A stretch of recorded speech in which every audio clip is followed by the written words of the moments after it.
श्री स्वामी समर्थ. नमस्कार मंडळी. Priya zone and किचनमध्ये मी प्रिया तुम्हा सगळ्यांचं नेहमीप्रमाणेच अगदी मनापासून स्वागत करतो. तर मंडळी, आजच्या व्हिडिओमध्ये आपण स्वामी सेवा करत असतो. त्याचबरोबर स्वामी सेवा करताना आपल्या हातून काही चुका होतात आणि प्रत्येक भक्ताची, स्वामी भक्ताची किंवा आजकाल प्रत्येकाची अशी म्हणजे इच्छा आहे की आपण स्वामी भक्त व्हावा आणि स्वामींची सेवा करावी, स्वामींची उपासना करावी. पण काही आपण नियम पाळत नाहीत किंवा स्वामींच्या काही अटी आहेत त्या आपण पाळत नाही आणि त्यामुळे मग आपल्याला स्वामींची प्रचिती येत नाही आणि मग आपण असा विचार करतो की आपण इतकी स्वामींकडून स्वामींची उपासना करतो, पूजा अर्चा करतो किंवा स्वामींची सेवा करतो, तरीसुद्धा आपल्याला स्वामींच्या पूजेचं फळ मिळत नाही असं आपल्याला सतत वाटत राहतं. तर ते फळ का मिळत नाही ते आपण आजच्या या व्हिडिओमध्ये पाहणार आहोत.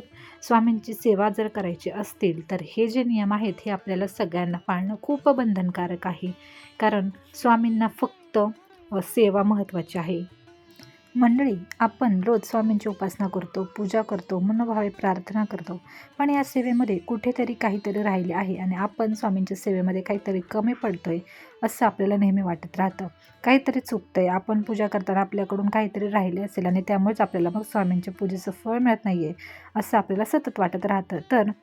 तर तशी तर आपण स्वामींची कोणतीही पूजा मनोभावे केली तर स्वामी आपल्याला आशीर्वाद हे देतच असतात. आपल्याला स्वामींचे आशीर्वाद हे मिळतच असतात. आपल्याला पूजेचं फळ हे मिळतेच. परंतु स्वामींची पूजा करताना किंवा उपासना करताना काही नियम आहेत, ते नियम आपल्याला पाळावे लागतात. तर आजच्या व्हिडिओमध्ये आपण अशा 2-3 गोष्टी पाहणार आहोत ज्या आपल्याला स्वामी पूजनामध्ये करायच्या आहेत किंवा रोजच्या आपल्याला स्वामी सेवेमध्ये करायच्या आहेत. आणि या जर गोष्टी आपण केल्या तर आपल्याला स्वामी सेवेचं फळ नक्की मिळणार आहे. जो कुठला आपला संकल्प असेल, आपली कुठली इच्छा असेल, मनोकामना असेल, ती लवकरच स्वामी महाराज पूर्ण करणार आहेत. तर आपली सेवा सार्थ होईल व आपल्याला स्वामींच्या सेवेचे फळसुद्धा मिळेल. तर चला आपण आपल्या व्हिडिओला सुरुवात करूया. तर मंडळी, आपण जर नवीन सेवेकरी असाल किंवा नुकतीच सेवा करणं तुम्ही सुरू केलं असेल तर ह्या गोष्टी आपल्याला स्वामी सेवेमध्ये पाळणं गरजेचं आहे. तर सगळ्यात महत्त्वाची गोष्ट, बऱ्याच जणांचा असं म्हणजे की आता नवीनच मी स्वामी सेवा सुरू केलेली आहे किंवा आत्ताच मी स्वामी भक्त झालेलो आहे किंवा झालेली आहे, तर मी मांसाहार खाऊ शकतो का किंवा मांसाहार खाऊ शकते का? तर सगळ्यांच्या मनामध्ये पडणारा प्रश्न की जर आपण स्वामी सेवा करतोय तर मांसाहार चालेल का? तर आता मी सर्वप्रथम माझं मत तुम्हाला सांगते की पर्सनली किंवा मला तरी असं वाटतं की मांसाहार खाणं हे खूप चुकीचं आहे. एका मुक्या जीवाची आपण म्हणजे हत्या करणं आणि तो खाणं. आता तो जो जीव आहे तो कोणाची आई असू शकतो, कोणाचा तो बाप असू शकतो, कोणाचा मुलगा असू शकतो, कोणाचं ते छोटंसं पिल्लू असू शकतं. तर या गोष्टी आपण विचार करतो का या गोष्टींचा? आणि आपण ते अगदी खात असतो आणि देवाला, कुठलाही देव असू दे, कुठल्याही देवाला हे अशा प्रकारे आवडणार नाही. आणि स्वामींना तर मांसाहार अजिबातच म्हणजे त्यांचा तिटकारा आहे किंवा स्वामी महाराजांच्या सेवेमध्ये मांसाहार वर्जित आहे. पण हे झालं माझं मत की तुम्ही मांसाहार अजिबातच खाऊ नका. जर खरंच तुम्हाला स्वामी सेवेत जायचं असेल, स्वामींची प्रचिती तुम्हाला वाटत असेल की आपल्याला यावी, स्वामी तुमची इच्छा पूर्ण करावी असं तुम्हाला वाटत असेल, तर नक्कीच तुम्ही मांसाहार टाळा किंवा अजिबात तुम्ही मांसाहार खाऊ नका. पण अगदीच जर तुमच्या घरातल्या व्यक्ती मांसाहार टाळू शकत नसतील किंवा तुम्हीसुद्धा मांसाहार म्हणजे टाळणार नसाल किंवा तुम्हाला खावंच लागत असेल किंवा तुम्ही खाणारच असाल, तुम्हाला बंद करणं शक्य नसेल, तर मग तुम्ही एक गोष्ट तुम्हाला सांगते तरीसुद्धा काहीच हरकत नाही जरी तुम्हाला मांसाहार खायचा असेल तर. पण एक गोष्ट लक्षात ठेवायची की मांसाहार खाल्ल्यानंतर कधीही स्वामींची सेवा करायची नाही. जर तुम्हाला मांसाहार खायचा असेल तर तुम्ही सकाळी तुमची जी काही स्वामी सेवा असेल, जी नित्यसेवा असेल, तर नित्यसेवा स्वामींची कशी करावी हा सुद्धा व्हिडिओ आपल्या चॅनलवरती आहे. याची लिंक मी डिस्क्रिप्शनमध्ये आणि आय बटनवर सुद्धा देईल की रोज कशाप्रकारे तुम्ही 10 मिनिटांमध्ये स्वामींची नित्यसेवा करू शकता. ज्यांना वेळ नाही ते सुद्धा कशाप्रकारे स्वामी सेवा करू शकतात किंवा स्वामींची पूजा करू शकतात हे त्या व्हिडिओमध्ये मी सांगितलेलं आहे. तर तो व्हिडिओ तुम्ही पाहू शकता. तर मंडळी, तुम्ही जर नॉनव्हेज खाणार असाल तर सकाळी लवकर उठून छान अशी अंघोळ करून तुम्ही सगळी जी तुमची नित्यपूजा आहे ती तुम्ही उरकून घ्या आणि मग तुम्ही दुपारी किंवा संध्याकाळी नॉनव्हेज खाऊ शकता. आणि दुसऱ्या दिवशी संध्याकाळी मग पुन्हा आपलं नॉनव्हेज खाऊन झाल्यानंतर जे काही नॉनव्हेजचे म्हणजे जे घरातलं खरकट वगैरे असेल ते सगळं त्या दिवशी रात्री घराबाहेर काढा, अजिबात ठेवू नका. किचन वगैरे जी भांडी तुम्ही नॉनव्हेजसाठी वापरली ते सगळं तुम्ही स्वच्छ करा आणि सगळ्या घरामध्ये गोमूत्र वगैरे शिंपडा. आणि नॉनव्हेज करताना देवाला किंवा देवाऱ्याच्या आसपास तुम्ही फिरकू नका किंवा देवांना हात लावण्याचा प्रयत्नसुद्धा करू नका. आपल्याला याचं पातक आपल्या माथी लागू शकतं. तर जर तुम्ही नॉनव्हेज खाणार असाल तर तुम्ही अशा प्रकारे करू शकता. पण सगळ्यात महत्त्वाची गोष्ट म्हणजे गुरुवार हा स्वामींचा वार आहे आणि गुरुवारी शक्यतो तुम्ही नॉनव्हेज टाळा. 100% तुम्हाला गुरुवारी नॉनव्हेज खायचं नाही आहे. तर हे झालं नॉनव्हेजच्या बाबतीत, की हा एक नियम जो आहे, मांसाहार आपण टाळलाच पाहिजे जर आपल्याला स्वामी सेवा करायची असेल. जर तुम्हाला अशी इच्छा असेल की स्वामींनी तुमची इच्छा पूर्ण करावी किंवा तुम्हाला स्वामी सेवेचं फळ मिळत नसेल, तर त्याचं हे एक कारण असू शकतं की जर तुम्ही रोज उठून मांसाहार करत असाल आणि स्वामी सेवासुद्धा करत असाल तर स्वामी तुम्हाला कधीही पावणार नाही. एखाद्या मुक्या जनावराला मारून जर तुम्ही स्वामी सेवा करणार असाल तर ती स्वामी सेवा म्हणजे स्वामींच्याकडे किंवा स्वामींकडे ती कधीही पोहोचणार नाही. तर ही पहिली गोष्ट झाली. त्यानंतर दुसरी गोष्ट म्हणजे दररोज संध्याकाळी किंवा सकाळी एक वेळ निश्चित करावी. म्हणजे समजा सकाळी 7:30 वाजता किंवा मग संध्याकाळची एक कोणतीही ठरवून वेळ, दररोज त्याच वेळेला तुम्हाला स्वामींची पूजा करायची आहे.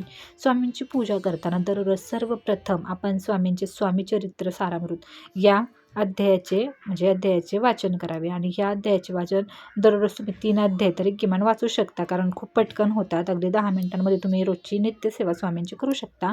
तर त्यात 21 अध्याय आहेत आणि 3 अध्याय जर तुम्ही वाचले तर आठवड्याभरासाठी तुमचं अध्ययन होतात आणि मग पुढील आठवड्यात तुम्ही पुन्हा नव्याने सुरू करू शकाल. आणि हे वाचन झाल्यानंतर मग आपल्याला 11 वेळा स्वामी समर्थांचा तारक मंत्र म्हणायचा आहे आणि तारक मंत्र म्हणून झाल्यानंतर आपण श्री स्वामी समर्थ या नामाचे 11 माळी जप करायचा आहे आणि हे अगदी आपल्याला रोजच्या नित्यसेवेमध्ये करायचंच आहे, अगदी न चुकता. तर या ज्या गोष्टी मी आत्ता तुम्हाला सांगितल्या ह्या गोष्टी खूपच स्वामीसेवेमध्ये महत्त्वाच्या आहेत. खरंच जर तुम्हाला स्वामीसेवा करायची असेल तर हे नियम किंवा या गोष्टी तुम्हाला करायलाच पाहिजेत. त्याचबरोबर आपण जिथे देवघरात बसतो त्या ठिकाणी देवाजवळ सर्वप्रथम आपण दिवा लावायचा. जेव्हा आपण पूजेला सुरुवात करणार असू तेव्हा अगरबत्ती लावावी, धूप वगैरे सगळं लावून घ्यावं. वातावरण त्यामुळे प्रसन्न होऊन जातं. आपण स्वामींची पूजा अगदी प्रसन्न मनाने करू शकतो. त्यामुळे तसेच एका ग्लासामध्ये पाणी ठेवायचं आणि आपली पूजा झाल्यानंतर आपण ते पाणी सर्व घरातल्या लोकांना द्यावं. तसंच अगरबत्तीची जी रक्षा आहे ती आपण आपल्याला घरातील लोकांनासुद्धा आपण लावायची. अशा प्रकारे आपण स्वामींची दररोज पूजा करायची आणि आपल्या स्वामींच्या पूजनाचे फळ हे आपल्याला नक्कीच मिळते. म्हणून दररोजच्या सेवेमध्ये या गोष्टी करणं खूप बंधनकारक आहे. त्यामुळे स्वामींची तुमच्यावरती नक्कीच कृपा राहील. स्वामी तुमच्यावरती प्रसन्न होतील आणि आपल्या घरामध्ये सुख, शांती, समृद्धी येण्यासाठी या गोष्टी करणं खूप गरजेचं आहे. कारण मांसाहार तर तुम्हाला सांगितलं की तुम्ही टाळायलाच पाहिजे. पण अशा प्रकारे जर तुम्ही स्वामींची नित्यसेवा केली, अगदी 10 मिनिटांमध्ये आपली स्वामींची नित्यसेवा रोजची होत असते. आपल्याला फक्त श्री स्वामीचरित्र सारामृत जे तुम्हाला व्हिडिओमध्ये ग्रंथ दिसत आहे, हा अक्कलकोटीय तत्व असलेला ओरिजिनल जी पोथी आहे ना हीच आपल्याकडे हवी. तर ही पोथी तुम्हाला सांगते, कारण बऱ्याच जणांनी मला कमेंटमध्ये सांगितलेलं आहे की हा जो ग्रंथ आहे किंवा ही पोथी आपल्याला कुठे मिळेल. तर तुमच्या जवळपास कुठेही म्हणजे स्वामींचं केंद्र असेल, दिंडोरी प्रणीत स्वामी केंद्र असेल तर तिथे नक्कीच तुम्हाला ही दिंडोरी प्रणीत अक्कलकोटी तत्व असलेली श्री स्वामीचरित्र सारामृताची पोथी मिळून जाईल. त्याचबरोबर अजूनही स्वामींचे जे काही ग्रंथ आहेत ते सुद्धा तुम्हाला तिथे, धार्मिक ग्रंथ कुठल्याही प्रकारचे ग्रंथ तुम्हाला तिथे मिळून जातील. तर बऱ्याच जणांनी मला कमेंट केली होती, त्यामुळे आत्ता मी सांगितलं. एका ताईंनी मला कमेंट केली होती की मला ही तुमच्याकडून मिळेल का. तर आत्तापर्यंत मी कधीच अशी कुणाला पोस्ट केलेली नाही आहे, त्यामुळे मला ते शक्य नाही. पण जिकडे तुमच्या जवळ कुठे स्वामी केंद्र असेल तर तुम्हाला ही मिळून जाईल. तर मंडळी, आपल्याला सुद्धा स्वामी सेवा करताना या सगळ्या गोष्टी लक्षात घेणं गरजेचं आहे. अगदी सकाळच्या 10 मिनिटांमध्ये तुम्ही स्वामी सेवा करू शकता. अगदीच कुणाला जर सकाळी खूप वेळ नसेल किंवा सकाळी आता बऱ्याच जणी माझ्या मैत्रिणी आहेत ज्या जॉब करतात, तर त्यांना सकाळी सगळं घरातलं काम आवरून त्यांना ऑफिस करावं लागतं. मुलांचं सुद्धा डबे वगैरे, मिस्टरांचं सुद्धा सगळं आवरावं लागतं. त्यामुळे त्यांना सकाळी पूजेला वेळ मिळत नाही. तर अशा माझ्या ताईंनी काय करायचं, संध्याकाळी जेव्हा तुम्ही ऑफिसवरून याल तेव्हा सर्वप्रथम आंघोळ वगैरे करून सगळं आपल्या घरात तुमचं सगळं काही आवरून पूजा वगैरे, तरीसुद्धा तुम्ही संध्याकाळी सुद्धा स्वामींची नित्यसेवा अगदी 10-15 मिनिटांमध्ये केली तरीसुद्धा काहीच हरकत नाही. स्वामींना फक्त, तुम्हाला सांगते मी, स्वामींना फक्त सेवा आणि सगळ्यात महत्त्वाची स्वामींची सेवा आहे ते म्हणजे स्वामी नामाचा जप. अगदी तुम्ही चालता बोलता सुद्धा श्री स्वामी समर्थ महाराजांचा जप केला तरीसुद्धा ती सेवा स्वामींपर्यंत पोहोचते. अगदी कुठलेही संकट तुमच्यावरती आलेलं असेल आणि अगदी श्री स्वामी समर्थ असं तुम्ही म्हटलंत ना तरीसुद्धा तुमच्या अंगामध्ये किंवा तुमच्या शरीरामध्ये एक प्रकारची पॉझिटिव्हिटी येते. आणि त्याचबरोबर आपल्या घरामध्ये कुठेही तुम्ही जर तुम्हाला विकत मिळालं तर विकत, आणि नसेल मिळालं तर अगदी तुम्ही कुंकवाने किंवा अष्टगंधाने दरवाजावरती म्हणा किंवा समोरील आपल्या मूळ जो दरवाजा असतो त्याच्यासमोर किंवा देव्हाऱ्यावरती, भिवू नकोस मी तुझ्या पाठीशी आहे, हे एक वाक्य जर तुम्ही लिहून ठेवलं तर तुम्ही पहा या वाक्याची जी म्हणजे तुम्हाला सांगते एवढी जादू आणि ह्या वाक्याची एवढी तुम्हाला प्रचिती येईल. ज्या क्षणी समजा आता तुमच्यावरती कुठलंही संकट आलेलं आहे आणि हे वाक्य जर तुम्ही तुमच्या डोळ्यासमोर पाहिलं आणि क्षणात आपण पाहिल्यानंतर ते आपल्या मनात जर वाचलं तर एक प्रकारे आपल्याला ते मोटिवेट करतं. आणि हे वाक्य माझं तरी स्वतःचं, भिवू नकोस मी तुझ्या पाठीशी आहे, हे वाक्य माझ्या स्वतःचं खूप मोटिवेशनल असं वाक्य आहे.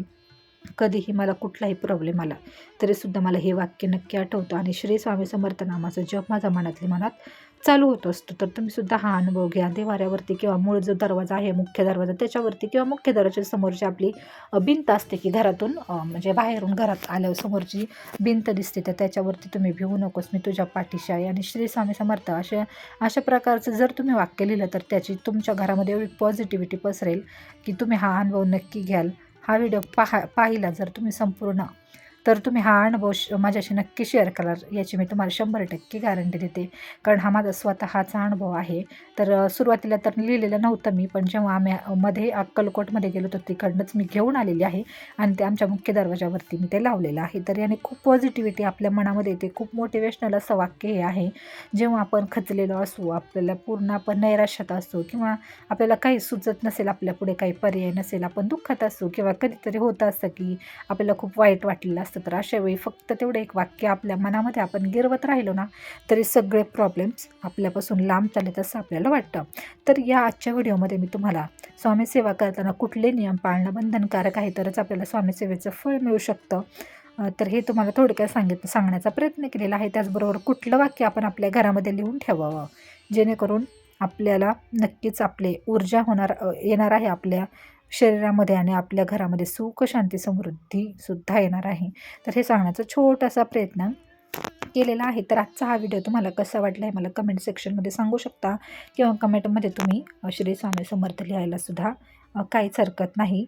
आणि जर आवडलं तर लाईक, शेअर आणि सबस्क्राईब आपल्या चॅनलला नक्की करा. अशाच प्रकारचे श्री स्वामी समर्थ महाराजांची संपूर्ण माहितीपूर्ण व्हिडिओ तुमच्यासाठी मी नवीन घेऊन येत जाईल. जर तुमचे काही प्रश्न असतील तर ते मला कमेंट सेक्शनमध्ये नक्कीच विचारा, त्याच्यावरती मी व्हिडिओ बनवेल. चला तर मग मंडळी पुन्हा भेटूयात अशाच एका छानशा व्हिडिओ सोबत. तोपर्यंत श्री स्वामी समर्थ. भिवू नकोस मी तुझ्या पाठीशी आहे.